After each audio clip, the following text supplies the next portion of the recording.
Hi, my name is Stephanie McLean. I work for the Natural Resources Conservation Service. I'm the State Soil Health Specialist for Indiana. And I'm Jerry Rayner, State Conservationist with the Natural Resources Conservation Service here in Indiana. And I'm Stan Bolts, Regional Soil Health Specialist for North Dakota and South Dakota. Today, we're at Rick and Carol Clark's farm, Clark Land and Cattle, near Williamsport, Indiana. And we're going to talk about soil health and how it's better when we all work together. Our style of farming is organic with no tillage, cover crop, and that is very difficult. So there's not a lot of people that I can talk to about doing this because there's not very many people doing this. Farming is steeped in tradition, and their grandfathers, their fathers, their great-grandfathers did it differently, and they had success. So why would you mess with something that's going well? Cover crops typically are used as a defense mechanism. So what happened here on defense here was erosion. That is what tripped my trigger to say enough is enough. As we got deeper and deeper into this system, I realized the benefits the cover crops were having to us financially, so now we positioned ourselves to use these cover crops as an offensive tool. We have drastically reduced inputs. We now are to the point where we've taken inputs out of the equation. We have no longer applied synthetic fertilizers. We don't apply any chemicals. We do nothing that is outside of trying to work with Mother Nature. Before we jumped into this organic leap of faith that we're on, we were at a massive reduction of inputs, 75% reduction of inputs. And we were still maintaining yield, if not increasing yield. So at that point in time, our ROI, which is your return on investment, was as high as it's ever been. Right now, we are on, I'm going to say $200 an acre of savings of inputs. And on a farm our size, that's a little over $1 million. That's serious money. We are on a 60% reduction of diesel fuel, 100% reduction of synthetic fertilizers, 100% reduction of chemistry, 100% reduction of pesticides, 100% reduction of insecticides. We decreased our fleet of machinery by 60%.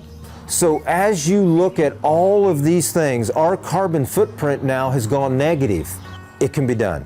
It just takes the ability and the desire to change.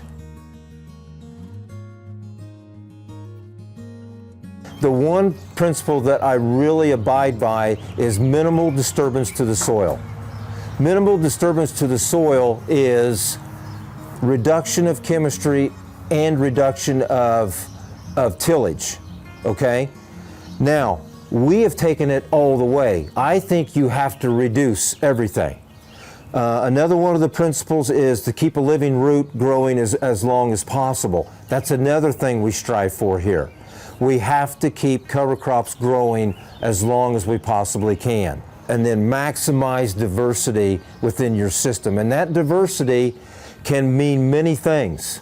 Diversity within your cover crops, annual species and perennial species. Then I think there's a third way to look at diversity, and I think that's with your cash crop. We are going to start raising multiple cash crops at the same time, and we're going to be harvesting them together and separating them after we've harvested.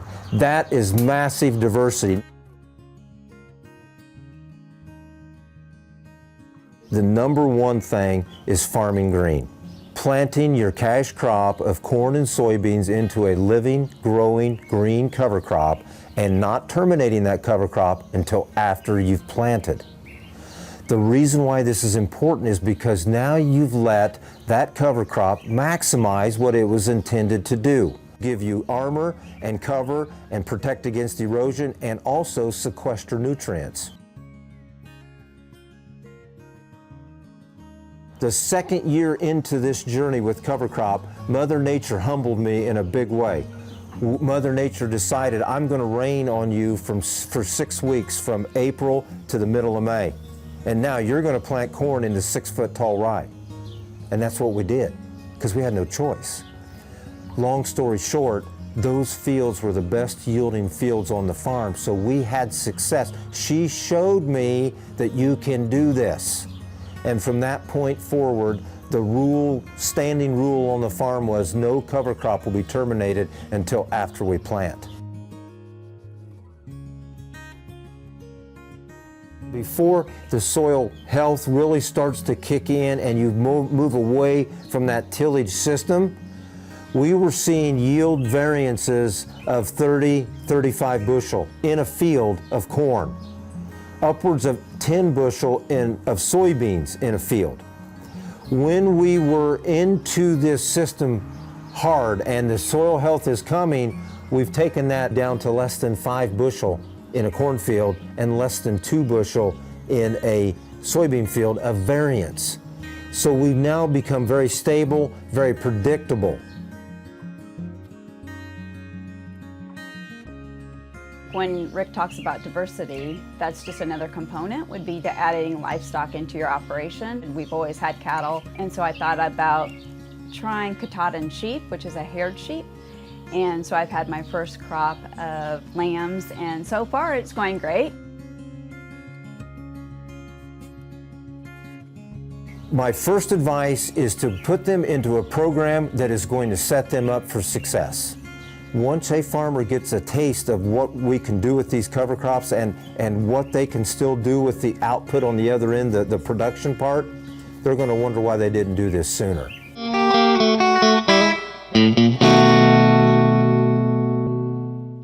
Hey, we're here today at Rick Clark's farm, and we're going to take a look at some of the things that he's doing in his soil health cropping system. So tell me what you got here, Rick. Cereal rye that was planted last fall. Yep. And with the intention here of planting soybeans in the spring. So what we did was we planted the beans at boot stage. Now what we do have here is some hairy vetch that is hanging around from previous years. So these are things that we are dealing with in our system, but that's okay. And what we're going to do then today is we are going to roll this rye down with a roller crimper, and we will terminate the rye and not hurt these beans. And the thing that's unique about our operation is that we are either all organic or transitioning to organic, and we're not using any tillage.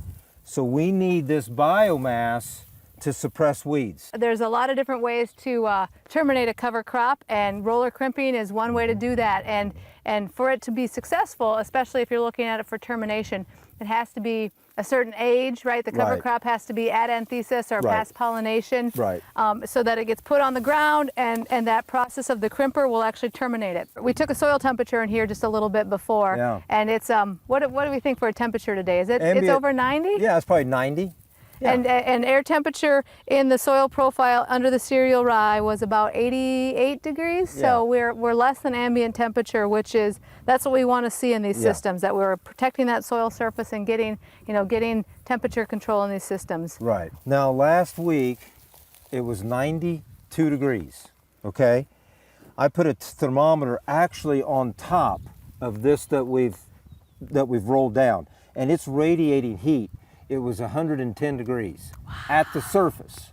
I then went to an area in the field that had great cover. We moved the cover back, went in 70 degrees. Wow. So it's 40 degrees difference from that very surface of the radiating off, because we've protected that soil now. Yep. And then in a spot that had, and this was a legume biomass, so it was hairy vetch, clover, a little bit of rye, but it was more of a package for corn. Yep. A lower carbon to nitrogen Yes, ratio. 20 to 1. Yep. And we're standing in 80 to 1. Yeah, this is a very high carbon to nitrogen Yes. ratio cover crop. Yeah. Yes.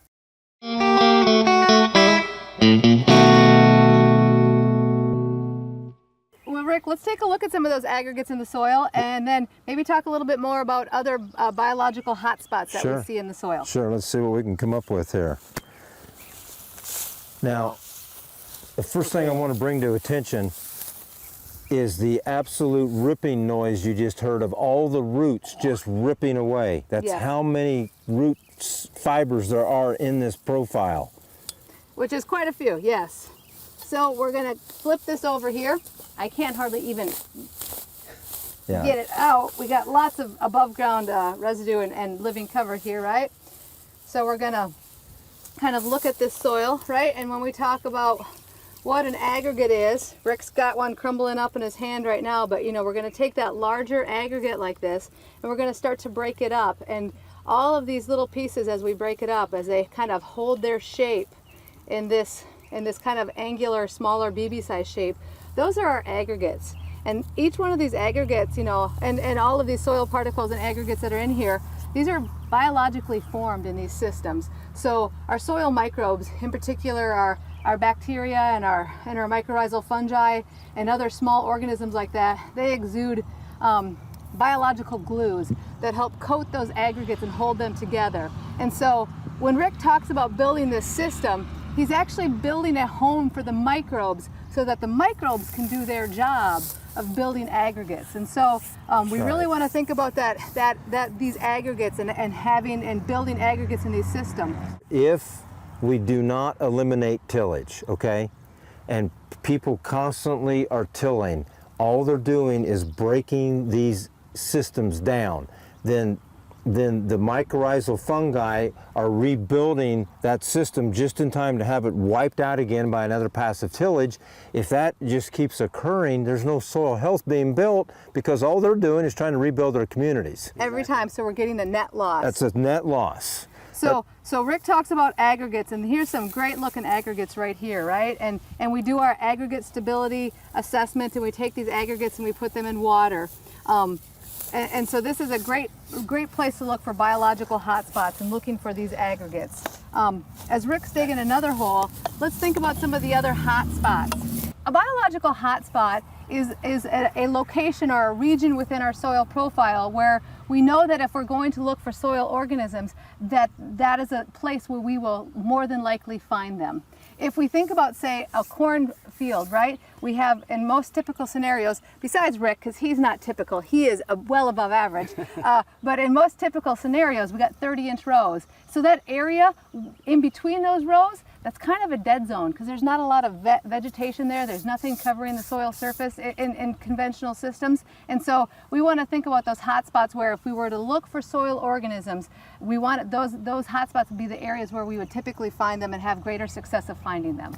You can kind of think of it too as kind of an interface between that ecosystem underground and what's happening above ground. So it's a linkage between all that ecosystem underground and what you see above ground. So I've seen the soil change on this farm. Let's pick the whole shovel up from the back there like that, yeah. The aggregate stability is going down. As in down in the profile, not decreasing. Yeah, it's going down in the profile and actually getting more aggregate stability as time goes by.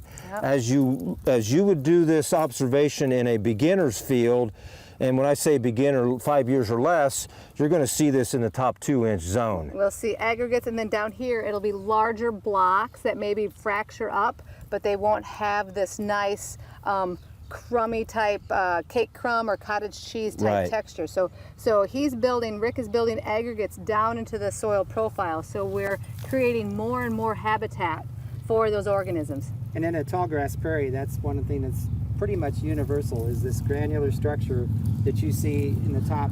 In a prairie, it's going to be the top 10 to 12 inches probably, but you're getting there. I mean, you're building that down into the soil, and that's just a prairie kind of characteristic. Granular structure.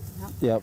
So other hot spots that we want to look at here and think about when we're out in the field with a farmer is what we would think about is that surface residue cover. Sometimes it used to be called the detritosphere, but we want to think about this residue over the surface.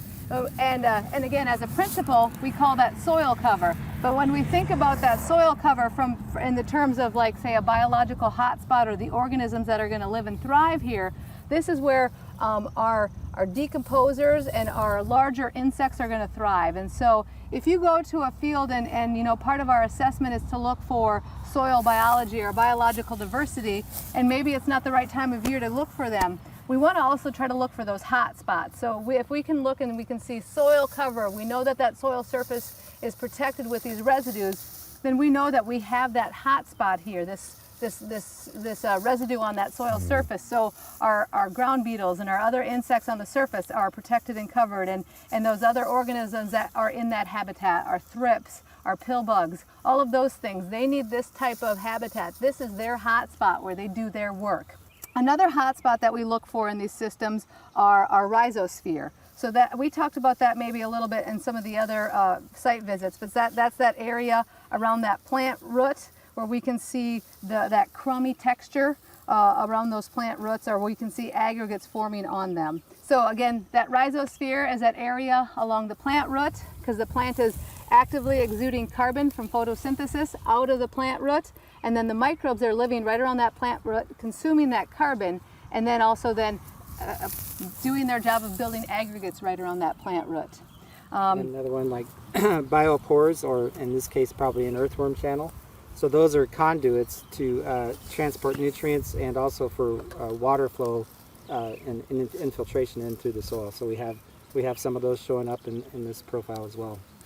So that would be like earthworm channels and pores, yeah. But there's a nice earthworm channel here.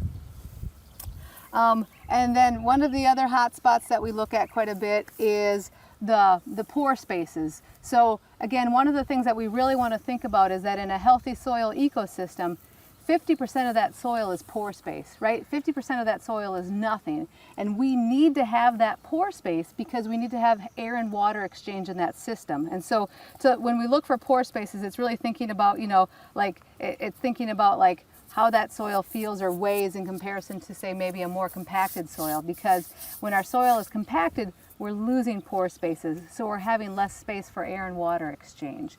If you look at an aggregate like that, it just looks like a sponge. You can actually see the small little holes. Tiny pinpricky like holes. So here's an example of a earthworm channel or a root channel, so thinking about those biopores right we have here. So you can kind of see a slightly different color right in here, and if we flip this over we can see that continues here. So here's an example of an earthworm that moved through here, and then we actually are seeing plant roots maximize or being smart, that if they want to grow deeper into the soil profile, if they can find an earthworm channel, they can grow more quickly down deeper into the soil because it's easier for them to grow through that earthworm channel. So again, looking for those biopores is really important too, because that is a biological hotspot.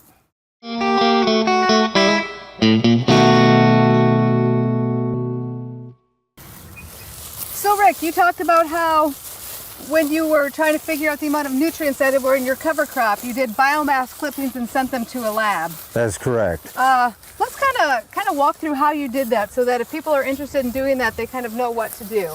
Right. What we do is this particular field we're standing in has already been on the way toward termination, but we would come out and this cover crop that we're standing in would be about my waist high is where this would have been. Yep. The day we came in with the planter. And that's the day we really want to take that sample, because then it's going to tell us what's available in the future. So we would come out and we would get down and we would measure a 2 foot by 2 foot square, and then we would clip everything above ground in that square. And then that material is put into a bag and overnighted to the lab, and then we will get an analysis back of the nutrients and the minerals that are in that sample. That's exactly how you do it, because see, there's a lot of runners here, so you have to identify your 2 foot by 2 foot area and then clip everything inside of that. So why 2 foot by 2 foot? Because then you can make the calculation of how much of an acre that is, and then when you get your numbers back, you can make those numbers become on an acre. Yeah, basically multiply it times 50 if we use a similar size frame, and then that makes it pounds per acre. Right. So it just gets you onto a normal scale.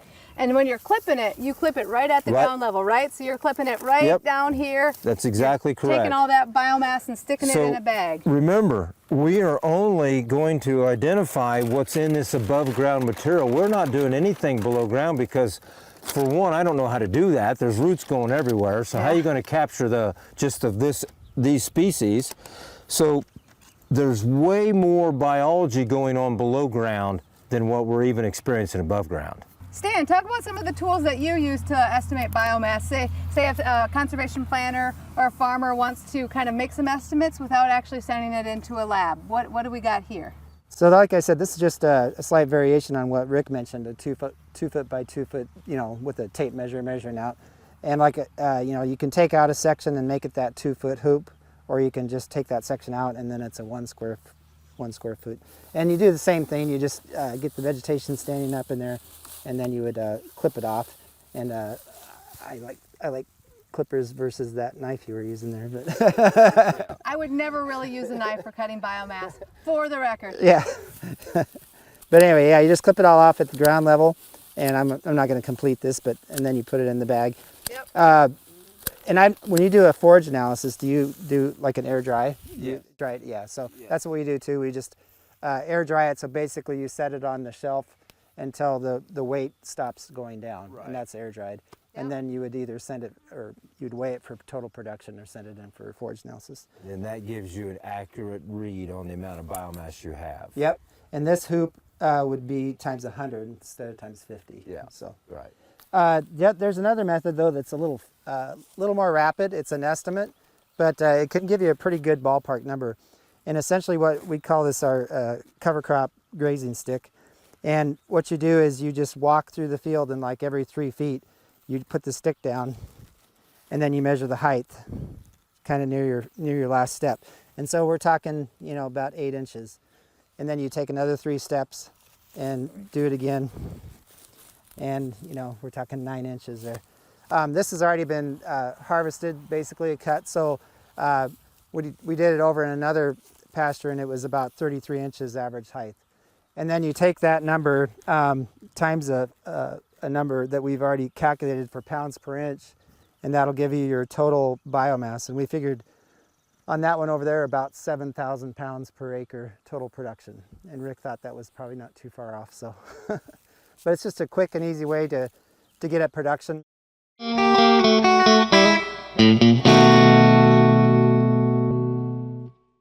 Rick, let me ask you, what were some of the keys to your success?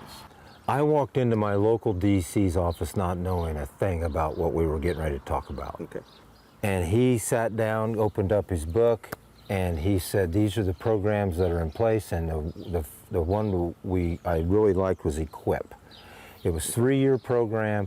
The intention of that program was to financially help us through the burden of buying the cover crop and getting that cover crop seeded. And it was a tool to get us educated in 3 years while the government would finance this journey. And because of that is exactly where we are today.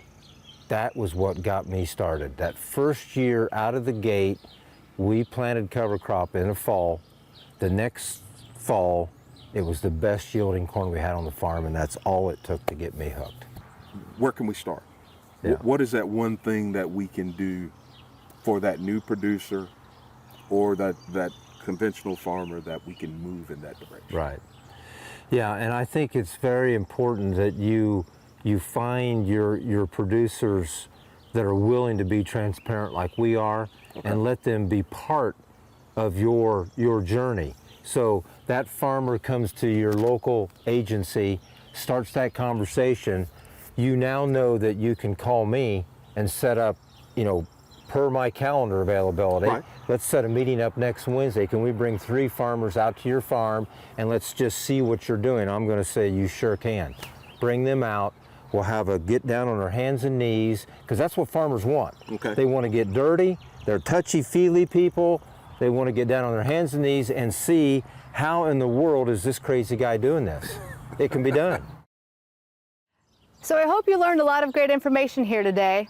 I especially thought it was interesting to talk about the biological hotspots and how we need to look for those when we want to think about where soil biology live and thrive. And we also learned how you can use cover crops to really manage the nutrients on your farm. And I hope you understand the importance of partnerships and the role they play in our success with soil health and regenerative agriculture. So there's a lot more information on our website. We hope you'll check it out. Thanks for joining us today.